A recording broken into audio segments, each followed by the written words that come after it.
buenas tardes a toda la teleaudiencia de la mesa redonda. Los enfrentamientos entre el Estado Islámico de Irak, esa banda terrorista, ese grupo terrorista que tiene el control de buena parte de esa nación árabe, y los enfrentamientos de ella con el gobierno iraquí, bueno, ha puesto a esa nación árabe otra vez en los titulares de la gran prensa internacional. Y no solamente ha encendido las alarmas en el Medio Oriente, sino también en las potencias tradicionales. El presidente Barack Obama, como todos sabemos, ha enviado aviones a bombardear los territorios ocupados por esta organización. El presidente francés François Hollande dice de una cumbre en el mes de septiembre para tratar el tema de Irak, y hasta el primer ministro británico David Cameron ha suspendido sus vacaciones para tratar este tema. Y ese será precisamente el tema de nuestra mesa redonda en la tarde de hoy, en la cual me están acompañando el doctor Reinaldo Sánchez Porro, historiador y profesor titular de la Universidad de La Habana, una persona que lleva muchos años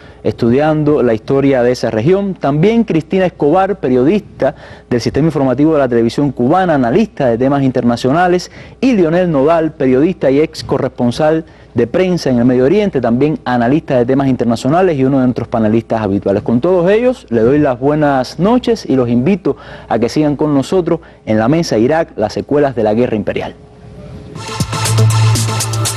Un programa para ir más allá de la noticia. El análisis de los acontecimientos internacionales a través de las opiniones de avesados periodistas y analistas de Cuba y otras partes del mundo. La mirada a la realidad nacional a través de comparecencias de directivos de diferentes ministerios e instituciones. El debate de temas del deporte, la cultura, la economía, la ciencia y la historia. Mesa Redonda. Todos los días a las 7 de la noche por Cubavisión, Cubavisión Internacional y Radio Habana, Cuba.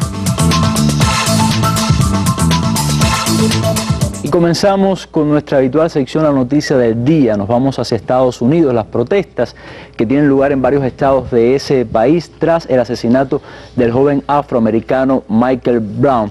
Veamos qué dice la televisión extranjera sobre los últimos acontecimientos que han sucedido con este fenómeno que tiene lugar en Estados Unidos. Veamos.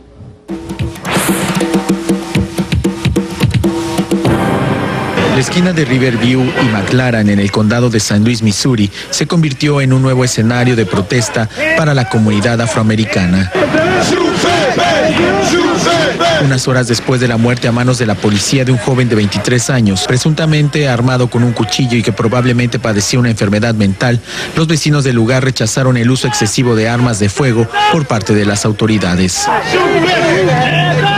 Conforme pasaban las horas, el enojo crecía entre los habitantes de esta ciudad ubicada a 15 kilómetros de Ferguson, epicentro de las protestas antirraciales convocadas luego de la muerte de otro joven de color el pasado 9 de agosto. Mientras tanto, se conoció que el próximo lunes serán los funerales de Michael Brown, el primero de los dos jóvenes que han sido ultimados por la policía en menos de 10 días. Los residentes de la zona dicen sentirse desprotegidos frente a un cuerpo policíaco que a la menor provocación o sospecha disparan a cualquiera. No me siento segura. Tampoco siento seguridad, y menos para mis hijos. No podemos andar por las calles con la policía andando por allí si no sabemos en qué momento te van a arrestar. Se ve el racismo. Porque los chicos no pueden andar solos por allí. Y quien los mata, siempre la ley está de su lado y salen bien librados.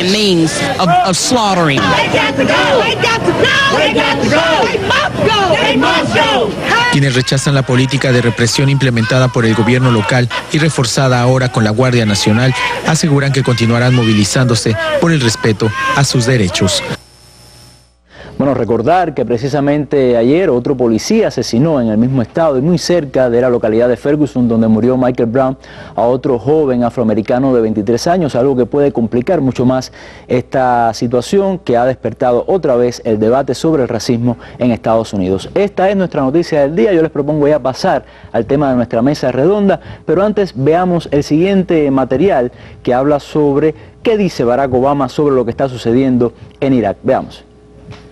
Estados Unidos continuará sus operaciones militares sobre Irak de manera indefinida e incrementará sus bombardeos en la zona. Así lo ha confirmado el presidente Barack Obama. En rueda de prensa, el presidente confirmó la recuperación de la presa de Mosul por las fuerzas iraquíes y kurdas, acción que calificó como un paso adelante en los esfuerzos de Bagdad y Estados Unidos. Si hubiese caído esa presa, podría haber tenido consecuencias catastróficas, con inundaciones que amenazaran la vida de miles de civiles y podrían haber puesto en peligro nuestra embajada en Bagdad. Esta operación demuestra que las fuerzas iraquíes y kurdas son capaces de trabajar juntas y luchar contra el Estado Islámico. Si continúan haciéndolo, tendrán el firme apoyo de Estados Unidos de América. Obama aseguró que Washington seguirá apoyando al nuevo gobierno iraquí y trabajará con socios como Reino Unido, Canadá, Francia, Italia y Australia para llevar agua y comida a los miles de desplazados por la violencia del Estado Islámico. Desde hace una semana, Estados Unidos apoya con bombardeos desde el aire a las tropas kurdas e iraquíes en la recuperación de los territorios en el norte de Irak, entre ellas Hatara, Tel Adaz o Mahmur. Bueno, Estados Unidos vuelve a Irak, si se puede decir que en algún momento abandonó ese país tras la invasión del año 2003. ¿Cuál es la situación, Leonel, sobre el terreno, las armas que está ofreciendo el gobierno de Estados Unidos a las Fuerzas Armadas de Irak? ¿Han logrado revertir esa situación, ese avance del Estado Islámico de Irak? Bueno, en realidad Estados Unidos no está precisamente armando o rearmando al gobierno iraquí, que hasta hace pocas semanas presidía al-Maliki y que en este momento está en vías de sustitución, está en un interinato. En realidad, lo que ha hecho Obama, lo que ha hecho el gobierno de Estados Unidos es actuar militarmente, destinar, vamos a decir, operaciones aéreas en la zona norte, en el Kurdistán iraquí, precisamente en los alrededores, en las cercanías de la ciudad de Erbil, que es considerada la capital del Kurdistán iraquí, debido, ante todo, a los intereses de Estados Unidos en esa región. Él ha hecho una buena combinación, una combinación oportunista, en mi opinión. Los combatientes, estos terroristas, elementos armados del llamado inicialmente Ejército Islámico de Irak y el Levante, después autoproclamado Estado Islámico, ellos venían avanzando desde Siria, estuvieron actuando en Siria, se hicieron fuertes en Siria en un momento determinado, tomaron Mosul, que es una de las zonas, de las ciudades más importantes del norte iraquí, y hay que recordar que esta es la región petrolera, una de las dos importantes regiones petroleras de Irak.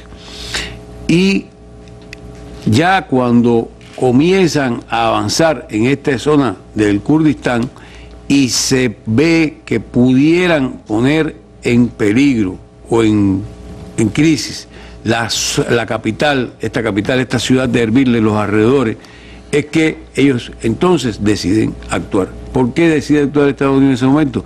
Bueno, es un apoyo condicionado también a la crisis gubernamental que se viene desarrollando con Maliki, al que le estaban pidiendo, o le estaban exigiendo, lo estaban presionando para que desistiera de un tercer periodo, a pesar de que contaba con una mayoría parlamentaria como para ser elegido. Ya le estaban haciendo la campaña de mucho antes, acusándolo de divisiones sectarias, lo culpan de no haber resuelto lo que los americanos generaron, porque la división, la fragmentación y el conflicto sectario, el conflicto religioso que estalló ahí con la invasión norteamericana y del cual ellos se aprovecharon apoyando indistintamente a uno u otro grupo según su conveniencia. Recordemos que el gobierno de Saddam Hussein era, de cierto modo, el gobierno de la minoría sunita sobre una gran mayoría chiita y el norte kurdo, que era hasta cierto punto considerado discriminado aún más.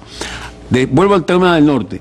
Estos bombardeos entonces van, ante todo, a proteger intereses muy importantes de Estados Unidos en la zona del Kurdistán, intereses petroleros. Allí hay una importante misión diplomática y de agentes norteamericanos, individuos, es decir, asesores diplomáticos, asesores de seguridad, personal que está trabajando, de personal de inteligencia, que viene trabajando desde hace más de 20 años en la conformación de un Kurdistán iraquí hasta cierto punto, primero autónomo, porque ellos han estado trabajando por el reforzamiento de la autonomía desde los años 90, desde la primera guerra del Golfo. Estados Unidos decretó una zona de no vuelo, o sea, una zona de prohibición de vuelos militares ahí de la propia aviación iraquí, de la propia aviación de Saddam Hussein. Y ahora, a todas luces, se está coqueteando con la idea de un Kurdistán, de un Kurdistán más que autónomo, casi independiente o independiente, en la medida en que esto le pueda responder a ellos, a los intereses de garantizar ese petróleo y esos recursos gasíferos y esa conexión que existe, de la que podemos hablar incluso en otros momentos, para la provisión petrolera de Israel y de otros estados europeos de petróleo que está saliendo de ahí. Correcto. Nosotros hace algunos meses leíamos en las noticias el avance paulatino, pero creciente, el Estado Islámico de Irak en territorio iraquí, muy cerca ya incluso de la capital. Ahora las informaciones dicen otra cosa, dicen que bueno, estas tropas armadas por Estados Unidos han logrado bueno, retirar un poco, desplazar un poco a estas fuerzas. ¿Es cierto eso? Bueno, Estados Unidos está apoyando en el Kurdistán a la llamada Peshmerga, que unos la llaman milicia y otros consideran que es un ejército regular, kurdos armados, que disponen de armamento del que tenían desde la época de Saddam Hussein y armamento norteamericano. Pero en realidad lo que se ve es un apoyo, te digo, militar que está condicionado a los cambios políticos que se desarrollan y a que la autoridad, el gobierno central, amplíe o no su control. Yo no creo que el gobierno que sucede a Maliki consiga ejercer mucho mayor presión sobre esta fuerza militar que constituyen los yihadistas de este Estado Islámico, en lo cual hay mucho que hablar todavía. Ahora, Cristina, como decía al principio, Estados Unidos regresa a Irak y cuando uno lee los análisis en la prensa, bueno, hay como dos bandos, ¿no? Los que piensan que esto es una derrota de Barack Obama por haber prometido en el 2008 la retirada en Irak y ahora tener que regresar, y otros que piensan que es una victoria porque regresan a un país donde se les ha escapado de las manos. Recordemos que son los chinos los que más están invirtiendo en el petróleo, el propio gobierno de al-Maliki, bueno, aliado de Irán. ¿Cuál es tu opinión al respecto? Cuando leía un poco sobre el tema, me llamó mucho la atención una frase que decía Oliver, que en los últimos años Estados Unidos no había ganado ninguna guerra, sino que se iba de guerras que no habían terminado. Y eso es básicamente el capital político al que apostó Obama con respecto a la política de George W. Bush, a la que él definitivamente tenía que establecerle un cambio. Hacia la pregunta que me haces, que es una pregunta interesante, sobre si podemos considerar una derrota o una victoria, depende desde el punto de vista que se mire. Si lo miramos desde el punto de vista de los intereses que hay detrás de una guerra como esta, pues obviamente anden en busca de más, como explicaba el profesor Nodal. Pero si lo miramos desde el punto de vista de la agenda política de Barack Obama, además un presidente que está en estos momentos reconstruyendo un camino para una agenda demócrata y la posible postulación de Hillary Clinton como candidata a las elecciones presidenciales de 2016, en un momento como este, un hombre que apostó todo a retirarse de Afganistán y a retirarse de Irak, que fue de donde podemos decir que más se retiró, si es que se fue, y que entonces una cosa como esta suceda, donde se les fue de las manos indiscutiblemente la situación, que es la consecuencia de la desinstitucionalización sufrida en ese país posterior a la guerra. Era un país que tenía determinadas condiciones, que funcionaba bien, que había determinado equilibrio entre las diferentes fuerzas. Recordemos que en el mundo árabe considerar que un país funciona bien es muy complicado, no podemos entenderlo como lo vemos desde América Latina. El hecho del equilibrio, una cultura totalmente diferente, completamente diferente. Las diferencias étnicas religiosas son muy complicadas. Hablamos mucho de kurdos, hablamos mucho de chiitas, hablamos mucho, por ejemplo, qué cosa es un kurdo, qué cosa es un chiita. En el caso, es decir, hay una complejidad en todo esto que tiene que ver con las ramas del Islam que se practican en algunos casos y en los enfrentamientos que generan en las diferencias, y el profesor Sánchez Porro seguro lo explicará mucho mejor que yo, pero también tiene que ver con la cuestión étnica. ¿Qué es lo que son los kurdos? Que son una región, no es una nación, es decir, no está considerado como una nación de manera tradicional. Profesor, ya le están adelantando una pregunta. Algunas preguntas, están adelantando alguna pregunta. Ahora, lo que sí es seguro, Cristina, es que no regresan las mismas condiciones Barack Obama. Ni políticamente ni militarmente, lo ha dicho, no vamos a volver con tropas en el terreno, perdieron 4.500 soldados allí, él no puede volver a hacer lo mismo, no tiene las condiciones económicas. Recordemos que Estados Unidos ha reestructurado toda su política exterior, su política de guerra. En sentido general, hay una tendencia nueva, relativamente nueva, que ellos están desarrollando, la guerra no convencional, que es una guerra más acorde a sus condiciones económicas, que son menores, y entonces le están apostando más a la tecnología, le están apostando más a la diplomacia del desarrollo, y le están apostando más a la USAID, por ejemplo, como métodos y herramientas de política exterior. Dicen que Barack Obama pasará a la historia como el presidente de los drones, precisamente por la utilización que hace de ellos. ¿Y qué significa apostarle a los drones? Puede ser una cosa muy espectacular, un avión no tripulado que anda por el mundo matando gente. Lo que significa esto es que él, más allá de lo que tenga que ver con una guerra, digamos, de manera tradicional, como la podemos entender, siguen matando personas sin mirar a quién están matando en muchos casos, y justificando con que ellos están devolviendo a la seguridad a un país que fue lo menos que hicieron en Irak. Bueno, ya Estados Unidos tiene una nueva razón, un nuevo argumento para entrar de a lleno a Irak. El presidente Barack Obama ha dicho que el yihadismo es un cáncer a extirpar, después que se verificó que es real el video que circuló por las redes sociales, en el cual, se asesinaba, se decapitaba al periodista norteamericano Jim Foley, precisamente por el Estado Islámico de Irak, uno de sus miembros, que es precisamente un británico, me decía Lionel. Pero vamos a la parte humana de este problema. Muchas veces nos diluimos en los temas políticos y en los intereses políticos. Vamos a la parte humana y veamos en el siguiente material qué está pasando con los desplazados que salen de estos territorios iraquíes. Errantes huyendo de los yihadistas del Estado Islámico, pertenecen a la minoría yazidí y se están viendo obligados a huir de Siria a Irak, donde los extremistas han autoproclamado un califato. O se convierten al Islam o serán asesinados. Es lo que, según el gobierno de Bagdad, ha pasado ya con 500 de ellos. En su desesperada huida dejan atrás pertenencias y recuerdos, y lo que es más grave, aparte de su familia, es el caso de esta mujer que no sabe dónde se encuentran dos de sus hijos. Puse a mis dos pequeños en un coche, luego fui a buscar a este y cuando volví el coche ya se había ido. He hecho la mitad del camino a pie, finalmente otro coche me cogió y hemos llegado hasta aquí. Tengo 3 hijos, este está conmigo, pero a los otros los he perdido, a ellos y a mi marido. Se calcula que el avance de los yihadistas ha provocado el éxodo de unas 200.000 personas, en su mayoría yazidíes, kurdos y cristianos, que se encuentran ahora, en el mejor de los casos, en campos de refugiados o aislados en las montañas, con necesidad urgente de agua, comida y atención médica. Ahora bien, profesor, Cristina adelantaba la pregunta que le tenía reservada. Es una región muy compleja, socialmente muy compleja, religiosamente muy compleja, y de alguna manera quisiera que nos explicaras desde un punto de vista histórico este tema confesional, el problema confesional, cómo ha impactado o cómo se ha llegado hasta aquí en el caso de Irak, en la gravedad que existe con la situación en Irak.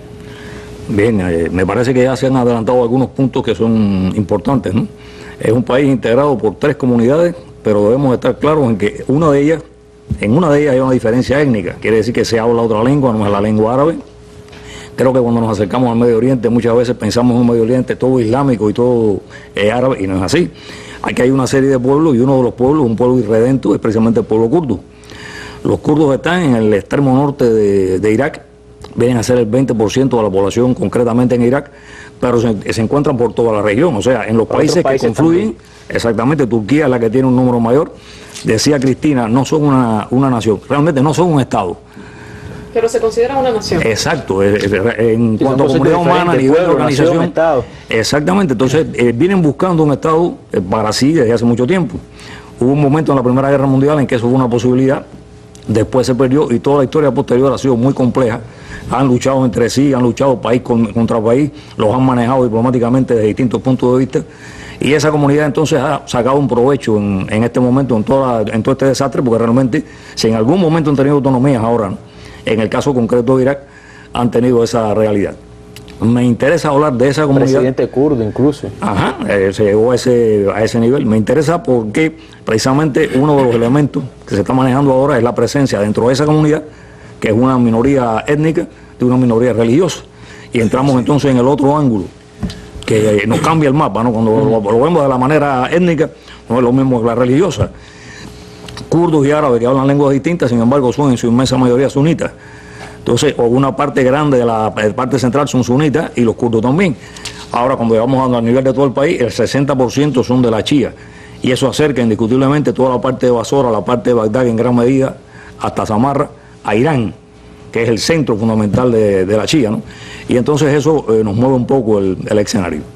Pero yo quería hablar precisamente de esa comunidad yezidi, que tenía que aparecer en este conflicto, porque si se trata de una organización como este Estado Islámico, o esta gente que se llaman Estado Islámico, extremistas, fanáticos, asesinos, precisamente ese hecho lamentable de ese personaje que ha sido decapitado hoy, realmente escandalizó al mundo entero. Me parece que está revelando el tipo de gente que son. Que por cierto, la prensa hace unos días... Disculpe que le interrumpa, ha llamado la atención el asesinato de un periodista norteamericano, pero han asesinado a cientos de iraquíes.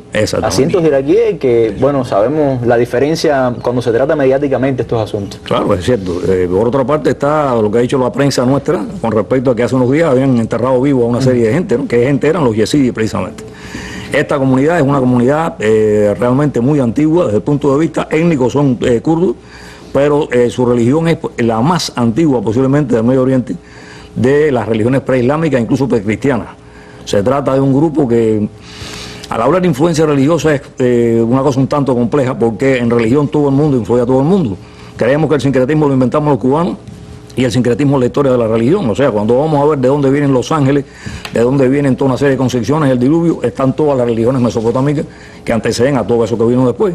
Entonces las religiones se han ido copiando, han ido incorporando unas a otras, ¿no? Y en el caso de los yezidis se trata, insisto, de una religión pagana, en el sentido de que, aunque tienen una interpretación que puede acercarse en determinados momentos al cristianismo y al islam en determinados toques, realmente ellos tienen, su creencia es un Dios que creó el mundo, pero después se entendió de ese mundo y le entregó el control de ese mundo a 7 ángeles, y ahí viene entonces la confusión esa que muchas veces se dice, los yezidis adoradores del diablo.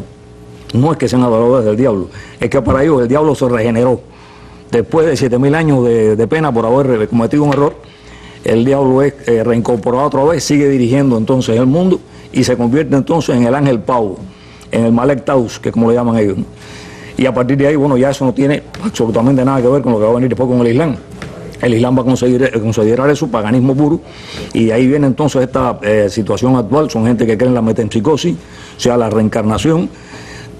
Hay un momento muy importante, o sea, ellos para poder sobrevivir se han refugiado, como siempre ocurre en el Medio Oriente, en las montañas, en el monte Sinjar, el Jebel Sinjar. Ahí es donde estaban, pero también en el valle de la Lish, al norte de Mosul. Esa franja de territorio es donde están asentados los yezidis. Y se han sobrevivido porque han recurrido a una cosa que es muy común en la Shia también, que es la taquilla, el disimulo.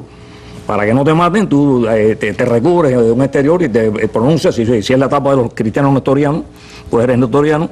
Si viene el Islam, entonces te recubres del Islam y logras entonces sobrevivir. Y esa es la historia de los yezidis. Y es por eso que están en el centro de los asesinatos, vamos a decir, el problema es que este grupo, ¿no? En una mesa anterior aquí hablamos de la región, hablamos del califato islámico, y yo pregunté eso mismo, que es raro que los yezidis no han aparecido, porque están en el medio del escenario este. Estábamos entre Siria e Irak, y ahí está el monte Sinjar. Pero sin embargo, bueno, ya tenían que aparecer precisamente por el nivel de intolerancia que tienen todos estos extremistas que están llevando a cabo toda esta cosa a nombre de un califato islámico que no es tal, ¿no? Que realmente es esta situación. Y ahí vamos entonces a esa represión contra esta gente que, como creo que se decía en ese material que acabamos de ver, ahora los han sacado de la montaña. Son una comunidad que vive cerrada sobre sí misma, que no hace proselitismo, que se consideran descendientes directos de Adán, sin siquiera Eva. O sea, es una mezcla de toda una serie de elementos, y ahora de buenas a primeras tienen que estar fuera de su medio, los sacaron de la montaña y están en una zona que les es ajena completamente, ¿no? De todas maneras, profesor, son miles de personas. El peligro se abre también a las diferentes comunidades iraquíes, ¿no? También no solamente a este grupo, sino también a los propios kurdos. Me imagino que de alguna manera... Ellos son kurdos. Sí, al resto de... Lo que quiero decir con esto es que ellos son los más vulnerables, porque desde el punto de vista de la ortodoxia islámica son paganos. Y eso no es lo mismo que la gente del libro. Cristianos, musulmanes y judíos son la gente del libro, y el Corán los protege. pero esta gente no. O sea, no es la primera vez que a los yezidis se les masacra. En la época del Imperio Otomano surgía periódicamente, pero se refugiaban en su montaña, se recubrían con el Islam, y entonces incluso una figura muy importante de toda la religión de ellos, que es el Sheikh Adi, en el siglo XIII, es un hombre que llega, o XII, perdón, es un hombre que llega a convertirlo y se convierte él precisamente en una de las grandes figuras de esta religión, e incluso actualmente es como una edificación por la reencarnación, y su tumba es visitada, le hacen peregrinaciones. O sea, es fundamental esta figura, ¿no? Y es una etapa entonces en esta historia de los yezidis sobreviviendo en un medio hostil. Por supuesto, los cristianos también están siendo perseguidos, también están siendo desplazados. O sea, no son solamente los yezidis, pero este era un punto que quería destacar porque se está hablando mucho de ellos y no sabemos lo que es. No, profesor, y muy importante a la hora de analizar, bueno, y de comprender, más que todo comprender este fenómeno, y vamos a decir la arista religiosa. Bueno, muchas gracias por esta explicación histórica. Siempre en los grandes acontecimientos.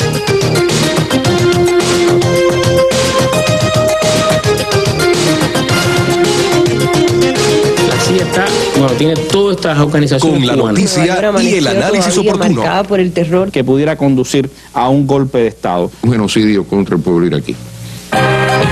Mesa Redonda, año 15. Bueno, y vamos a seguir analizando este tema de Irak, y yo me pregunto, Leonel, ¿hasta qué punto es el papel de los Estados Unidos en este conflicto? Es decir, Estados Unidos regresa, como habíamos explicado, a Irak. Sin embargo, lo que quiero es un análisis sobre algún interés. Por ejemplo, el jefe del Estado Islámico de Irak es un personaje que creo que puede echar algunas luces sobre este asunto. Es un tema muy interesante. Cuando conversábamos sobre la mesa hoy en la tarde, usted me explicaba algo que resulta realmente muy interesante y muy sospechoso. Es que en realidad estamos hablando desde hace algunas semanas apenas del famoso ejército islámico de Irak y del Levante, que es de Siria y que luego de inmediato se convierte en Estado, y ha ido cambiando de nombre con una rapidez tan grande que tiende a confundir. Y hoy, desde el punto de vista mediático, se habla del Estado Islámico con una naturalidad tremenda. Todos los medios están hablando del Estado Islámico, el Estado Islámico. Y de hecho esto le está dando una relevancia que es muy confusa, que tiende a confundir, que tiende a hacer pensar que efectivamente eso es una entidad que tiene existencia real con determinada institucionalidad. En realidad se trata de un grupo, una facción terrorista que comienza a operar desde el 2004, y ya en alguna ocasión en la mesa se estuvo hablando acerca de la personalidad de su líder. Porque bueno, en todas estas organizaciones se procura ver quién es la cabeza, quién está al frente, de dónde surgió, a quién responde, cuáles son sus aliados. Bueno, el nombre con el que él, el líder de esta organización, de esta entidad, actúa hoy es el Abu Bakr al-Baghdadi. Y ya se ha explicado que con estos dos nombres, no son sus nombres reales. Abu Bakr fue el primer califa, y al-Baghdadi porque es el de Bagdad. O sea, el primer sucesor, es un poco repetirse como el primer sucesor del profeta. Ahora, en realidad este individuo con una historia muy interesante. En realidad este individuo se llama Ibrahim Awad Ibrahim al-Badri. Es un iraquí común y corriente que fue tomado prisionero por los norteamericanos, por las fuerzas ocupantes norteamericanas en el 2003-2004 en Faluya, que estuvo preso en poder del norteamericano 3 años, que fue liberado en el 2007 en el campo Buca, se llama así, liberado cuando infinidad de los supuestos integrantes de Al-Qaeda estaban siendo torturados, incluso sacados de Irak hacia campos de concentración fuera de Irak. Y las cárceles secretas. Las cárceles secretas. Entonces, este señor, este individuo es puesto en libertad. Y repentinamente, poco tiempo después, aparece como el líder de un grupo vinculado a Al-Qaeda en Irak que dirigía al-Zarqawi, a quien se calificaba entonces como el heredero de Osama Bin Laden, o el representante de Osama Bin Laden en esa región. ¿Qué ocurre? Que revelaciones documentadas posteriormente han demostrado que el famoso Abu Bakr al-Baghdadi, durante su tiempo de prisionero de las fuerzas ocupantes norteamericanas, estuvo más de un año siendo entrenado por el Mossad para ocupar otras funciones. Y que ha sido un tipo entrenado además en oratoria, en teología. Los que lo conocieron saben perfectamente que era uno más en una de las células que operaban de manera desorganizada contra los norteamericanos. Recordemos que al comienzo de la invasión norteamericana a Irak hay una irrupción, inmediatamente después de que ellos empieza la ocupación, hay numerosos grupos que hacen acciones armadas, incluso con explosivos caseros y todo eso, contra las patrullas y contra los... Entonces, este individuo hoy ya está documentado. Snowden, el famoso agente de la NSA norteamericana que se encuentra hoy exiliado en Moscú, ha revelado, ha divulgado documentos que confirman los vínculos de Abu Bakr al-Baghdadi con el Mossad. Bueno, ¿y por qué? Primero esto, el propio Osama Bin Laden. ¿Cuál sería? Ahora, lo interesante es analizar cuál era el objetivo de este grupo al comenzar sus operaciones. Se ha dicho, hay un momento en el periodo del inicio de la lucha de la guerra contra el terrorismo, después del ataque a las Torres Gemelas, en que se comenzó ya a explicar que cuando no habría un enemigo, cuando Estados Unidos careciera de un enemigo o cuando Israel careciera de un enemigo, tendría que inventárselo para poder seguir sus proyectos de dos opciones, dos posibilidades. Una, el mantener funcionando la industria militar, la industria armamentista, y mantener ocupados mantenerse ocupado en todas estas operaciones bélicas. Eso es muy importante. Israel necesita, se ha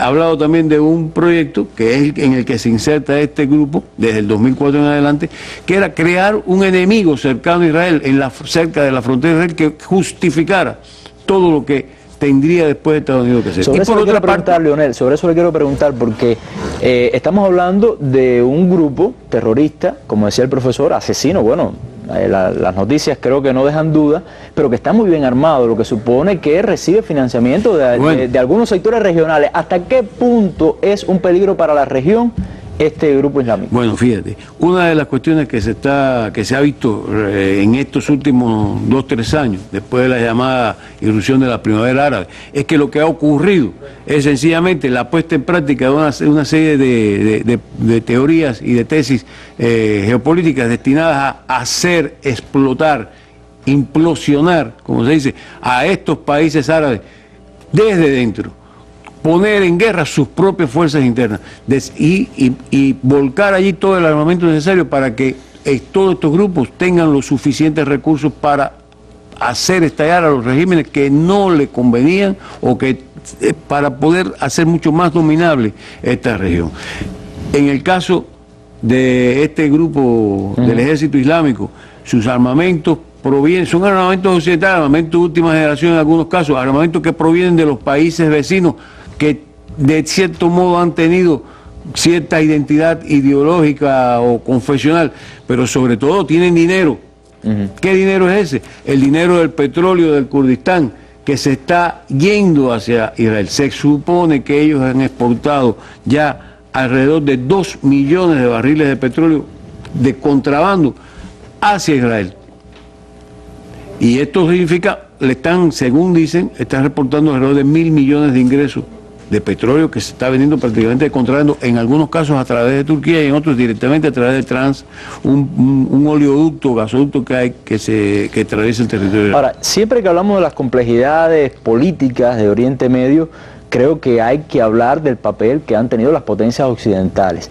Ese es lo que le propongo al profesor, pero antes vamos a ver el siguiente material sobre la ayuda humanitaria, es decir, la situación humanitaria, la ayuda humanitaria de algunos países occidentales para las personas que han sufrido de este fenómeno de los asesinatos, de los crímenes del Estado Islámico de Irak. La ONU y la Unión Europea iniciaron un plan para suministrar ayuda a más de 500 000 de iraquíes desplazados por los avances militares de los terroristas de Daesh. Los bienes de primera necesidad llegarán a varios puntos del país por tierra, mar y aire desde Turquía, Jordania, Emiratos Árabes Unidos e Irán. Existen dos obstáculos muy grandes. Uno, el acceso. El dinero no significa nada para las personas que se encuentran en zonas de acceso limitado o nulo.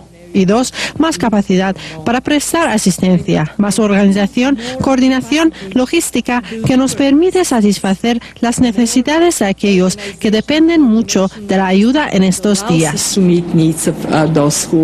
Violaciones, esclavismo y decapitaciones son las barbaridades que cometen a diario los terroristas de Daesh. Un ejemplo de ello son las declaraciones de 3 presuntos miembros de este grupo arrestados por los kurdos iraquíes y entrevistado por la cadena británica Sky News.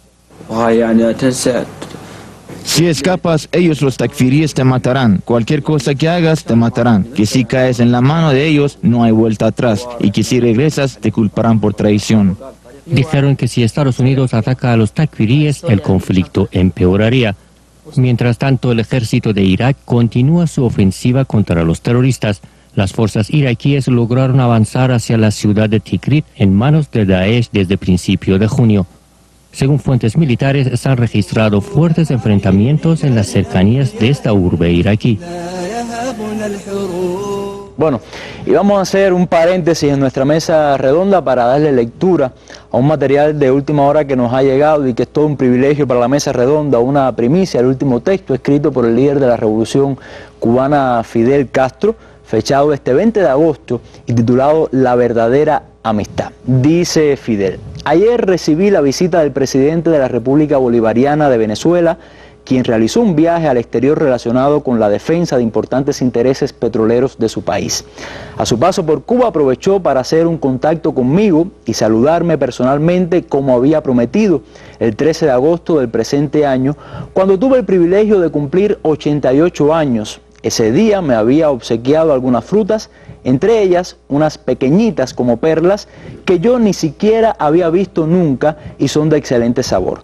También me regaló un uniforme deportivo, obsequio de los atletas venezolanos que buscan laureles para su país. Me alegró extraordinariamente que cumpliera tan pronto su visita, no solo por el honor que implica su presencia y acción rápida, que requiere la difícil tarea de llevar adelante la épica lucha de Hugo Chávez, sino también por las actividades excepcionales que está realizando. Nuestro mundo está viviendo un momento excepcional, único, y cada día es mayor el número de personas que está pendiente de ellos. Entre tales acontecimientos, uno de los más dramáticos es el genocidio que se lleva a cabo en la Franja de Gaza, donde 1,8 millones de seres humanos viven acorralados entre el desierto, el mar y el poderío militar de un país del Oriente Medio, donde el imperio más poderoso que ha existido nunca ha creado a lo largo de más de medio siglo y a un costo, según algunos estimados, que se aproxima a 100.000 millones de dólares, una potencia militar nuclear sofisticada y a la vez irresponsable. Muchas personas se preguntan, ¿quién gobierna a quién? ¿Estados Unidos a Israel o Israel a Estados Unidos? Los hechos son visibles: cohetes con blancos programados, bombarderos veloces y precisos, artillería blindada y tanques modernos atacan edificios repletos de personas, así como hospitales, escuelas e instalaciones de servicios, matando niños, jóvenes, ancianos, madres y padres indefensos. Antes ocurrían hechos atroces, sin remitirnos desde luego a pasados milenios, sino a luchas que sucedían antes de la Segunda Guerra Mundial, Guerra de Etiopía, Guerra Civil de España, bombardeos de Guernica, Guerra de Japón para conquistar a China, intervenciones de Estados Unidos en América Latina, hechos que causaban conmoción, pero que en nada se parecían a las espeluznantes escenas que hoy se observan en las imágenes que cada ciudadano ve hoy en los hogares por televisión. Los políticos se turban y el caos que se hace evidente en la política mundial. Por ello resultó tan útil el encuentro con el presidente venezolano. Me pareció, sin embargo, que guardar silencio no beneficiaría a nadie. Con la mayor sinceridad lo felicité por lo que estaba haciendo por el pueblo mártir de la Franja de Gaza, que los países que sufren una tragedia merecen una ayuda continua en la medida de los recursos de un país, por dura que sea su propia situación. Eso fue lo que hizo Cuba, aún en sus tiempos más difíciles, bajo el feroz bloqueo yanqui que dura ya más de medio siglo. Y continúa Fidel: lo que hace hoy Venezuela es un ejemplo excepcional. Son conocidas las medidas púnicas del imperialismo contra ella, desde que intentaron derrocar a Chávez con el apoyo de la oligarquía fascista de Venezuela y eliminarlo si fuera posible.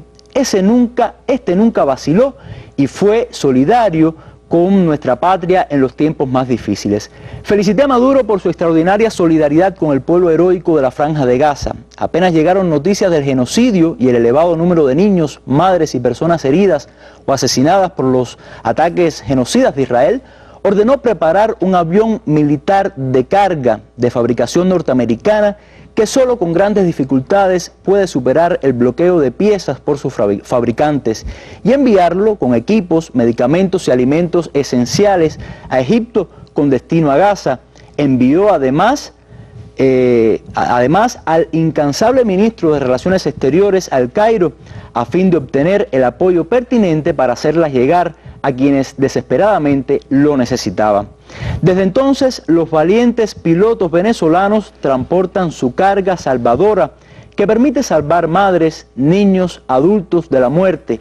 Leía hoy, sin embargo, un despacho de la agencia AP, procedente de Venezuela, en el que se publican declaraciones de la Asociación de Clínicas y Hospitales Venezolanas, que agrupa a centros de salud privados del país, pidiendo al gobierno que se declare una emergencia humanitaria para hacer frente a la escasez de insumos, medicamentos, equipos médicos y repuestos que aseguran ponen en riesgo la vida de la población. ¡Qué enorme casualidad! Esta demanda se realiza precisamente cuando en la Franja de Gaza se produce el genocidio yanqui-israelita de la zona más pobre y superpoblada de esta comunidad que ha vivido allí a lo largo de milenios.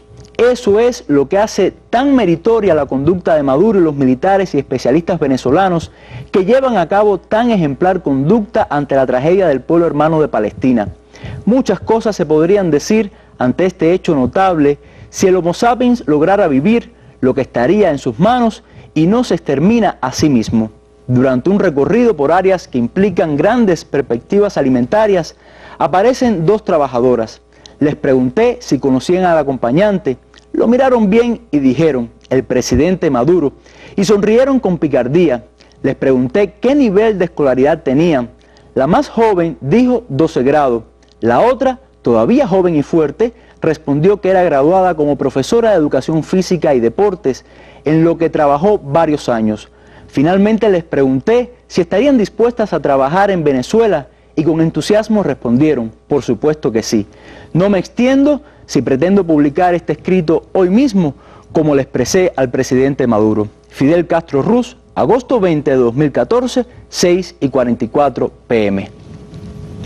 Bueno, muchas gracias al líder de la Revolución Cubana, Fidel Castro, por darnos el privilegio de darle lectura a este texto, el más reciente, escrito por él en nuestro programa La Mesa Redonda. Solamente apuntar que informaciones han dicho también que este avión que envió el gobierno del presidente Maduro a la Franja de Gaza, bueno, fue atacado por misiles israelíes. Muchas gracias, comandante, por estas reflexiones.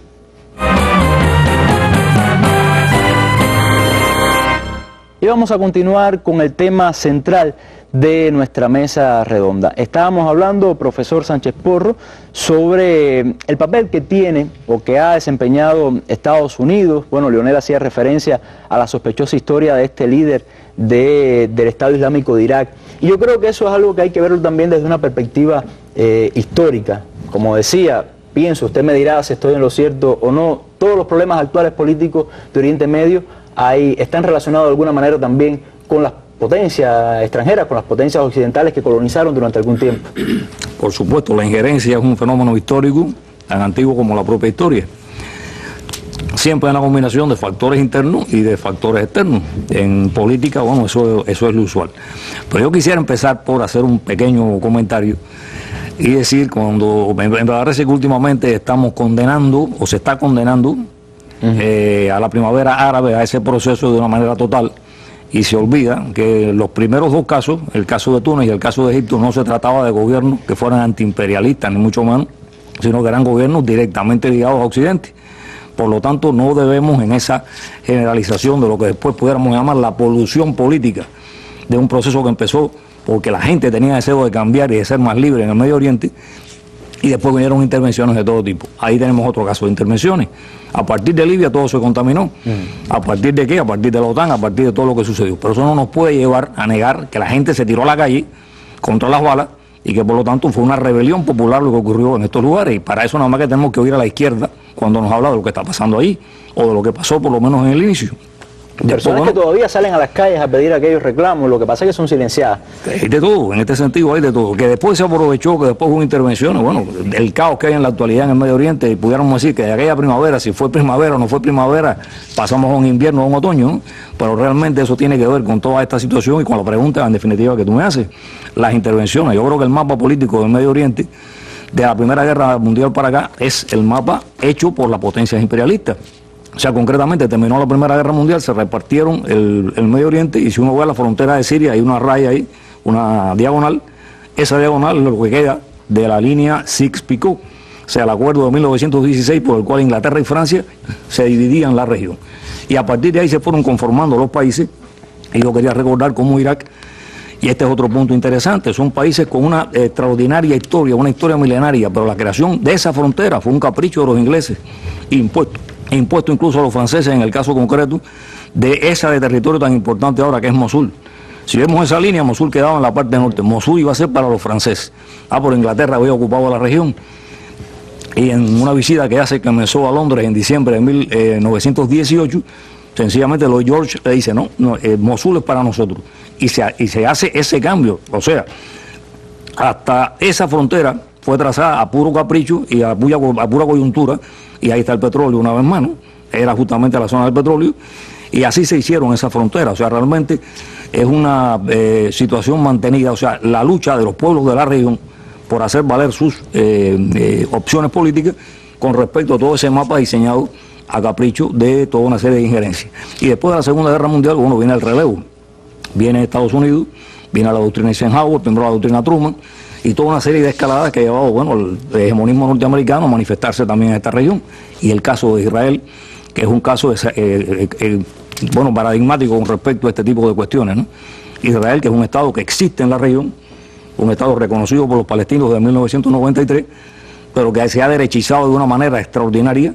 Ya estoy hablando de la autoridad palestina, y en eso tiene que ver todo ese conjunto de personas que se emigraron en los años 90 para allá. No es que no hubiera derecha con anterioridad a Israel, pero es verdad que toda esa rusificación, digamos, con los judíos que fueron para allá, que son los que están en los partidos de la ultraderecha en la actualidad, han complicado extraordinariamente la situación. Ya prácticamente no se oye hablar de la izquierda israelita, de movimientos como Paz Ahora, por ejemplo, que eran tan importantes hace unos años, y eso tiene que ver con lo que ha ocurrido de los 90 para acá. Me parece que todo eso, toda esta historia tiene que ver justamente con esa combinación de lo que internamente quieren los pueblos y lo que los políticos internacionales, las potencias que tienen poder, realmente hacen después a su puro capricho.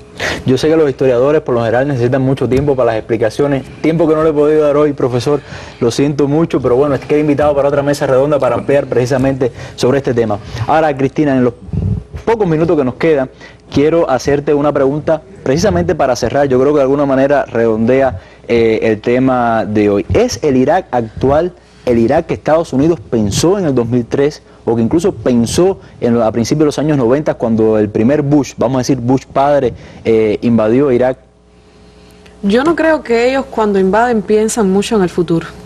piensan más en los intereses inmediatos que tienen con respecto a una circunstancia.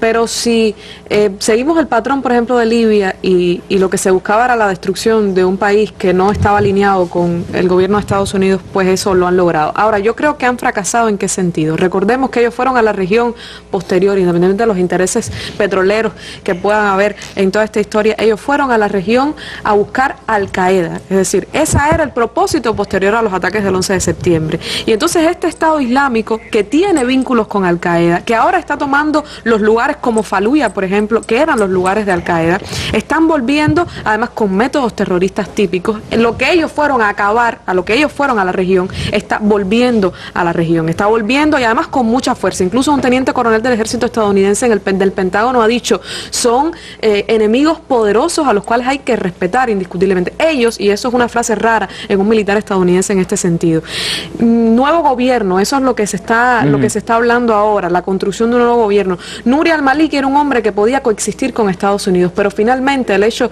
de ser chiita y de tener alianzas con Irán hacía un poco difícil el equilibrio de poderes, y además de que lo acusan de que no hizo un gobierno inclusivo. El nuevo gobierno es difícil porque este hombre que se está proponiendo también chiita, independientemente de que tenga tendencias ideológicas distintas a las que tiene Nuri al-Maliki, eso no va a resolver el problema, porque el problema de Irak es estructural, a consecuencia también. No es un problema administrativo, como decíamos en una mesa redonda. No es un problema de que si cambia de gestión eso se va a resolver. Se rompió el equilibrio de poderes y el equilibrio y la paz relativa que puede haber en un país como este entre las etnias y las diferentes facciones religiosas. Al romper esto, sucede esta guerra, siempre las armas y los recursos provenientes de lo que ellos quisieron combatir en Siria, que era Bashar al-Assad, terminó cruzándoles a esa frontera. Y evidentemente, si la pregunta que me haces, Oliver, es si era lo que ellos querían, en cualquier caso no era lo que era funcional, y por eso es que ahora necesitan volver a bombardear. Bueno, se nos acabó el tiempo. Me parece que hemos abordado, yo creo que con bastante amplitud, incluso la perspectiva histórica, este tema, esta difícil situación que atraviesa Irak. Muchas gracias a mis tres panelistas y nos despedimos como lo estamos haciendo habitualmente en las últimas mesas redondas con la serie Fidel es Fidel del realizador Roberto Chile, y bueno, con estas imágenes otra vez del comandante que nos ha hecho un gran regalo en el programa de hoy. Decimos adiós y muchas gracias. Nos vemos mañana en la mesa redonda.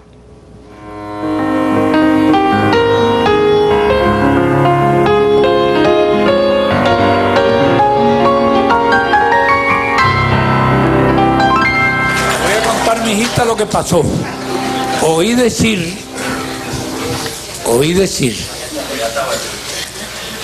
que habían solicitado de todos los visitantes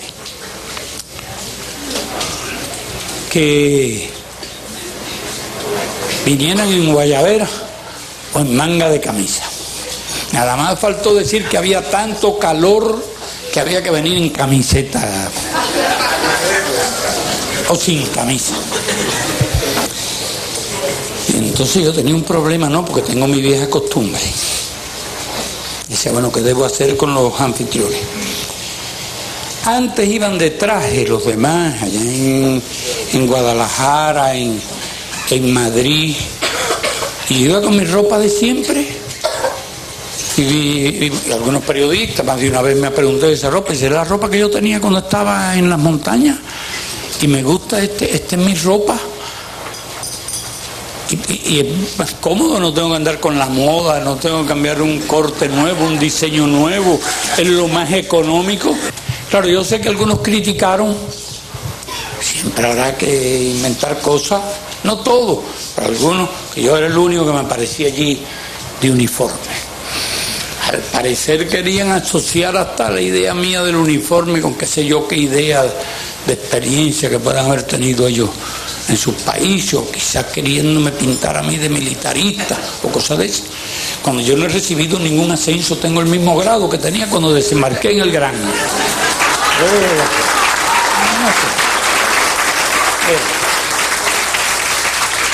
Esta vez la situación iba a ser peor, lo demás manga de camisa y yo con uniforme. Pero ¿cuál de los dos me ponía? Ese que llamo de gala, con saco. Yo voy a quedar mal allí delante de todo. Me pongo el otro, el del diario. Bueno, pues de todas maneras van a estar sacando los uniformes. Y bueno, creo que desde que era estudiante yo no me ponía una guayabera. no sé de cuándo, hace, no mucho, pero hace algún tiempo. Entonces yo dije, a ver, al fin y al cabo quería demostrar que no tenía miedo de ponerme una guayabera. Por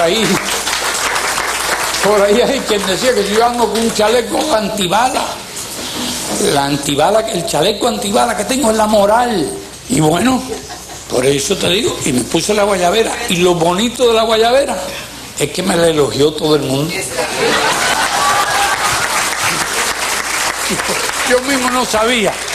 Yo mismo no sabía cómo iba a quedar esta guayabera, porque yo digo, ¿cómo quedará esta barba con una guayabera blanca?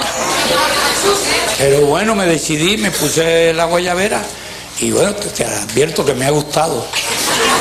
Óyeme, pero yo, me queda todavía, si el avión lo tomo en guayabera y me cambian el avión, o llego yo en guayabera.